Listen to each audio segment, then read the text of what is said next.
ৰভাৰ তলত সাজি কাচি বহি থাকিল কইনা আহি নাপালেহি বৰযাত্ৰী বিয়াৰ দিনাই খবৰ আহিল মৃত্যুৰ মাজ ৰাস্তাতেই দুৰ্ঘটনাগ্ৰস্ত হৈ মৃত্যুক আকোৱালি ললে 15 জনকৈ বৰযাত্ৰীয়ে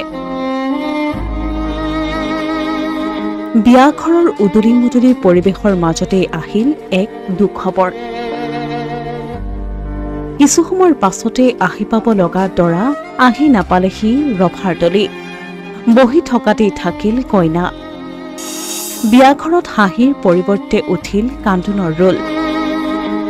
মধ্যপ্ৰদেশৰ ৰাজগড়ত এক মৰ্মান্তিক দুৰ্ঘটনা সংঘটিত হৈছে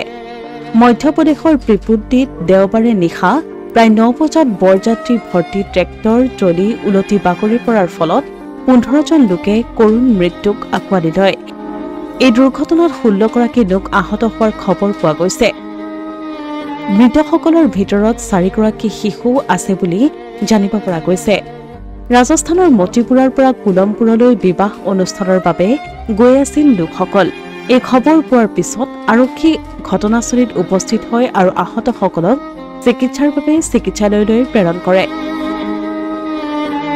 দুৰ্ঘটনাটোৰ খবৰ পোৱাৰ পাছতেই জিলা চিকিৎসালয়ত উপস্থিত হয় নাৰায়ণ সিং পানৱাৰ তেওঁ সকলো লোকৰে স্বাস্থ্যৰ সন্দৰ্ভত বুজ লোৱাৰ লগতে মৃতকসকলৰ বিষয়েও খবৰ লয়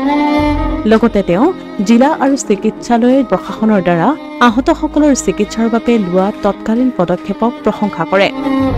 ইতিমধ্যে এই ঘটনা সন্দৰ্ভত ৰাষ্ট্ৰপতি দ্ৰৌপদী মুৰ্মু আৰু মুখ্যমন্ত্ৰী মোহন যাদৱে শোক প্ৰকাশ কৰিছে জানিব পৰা মতে গুৰুতৰভাৱে আঘাতপ্ৰাপ্ত ৰোগীক ভূপাললৈ প্ৰেৰণ কৰা হৈছে অসমীয়া প্ৰতিদিন ডিজিটেল ডেস্ক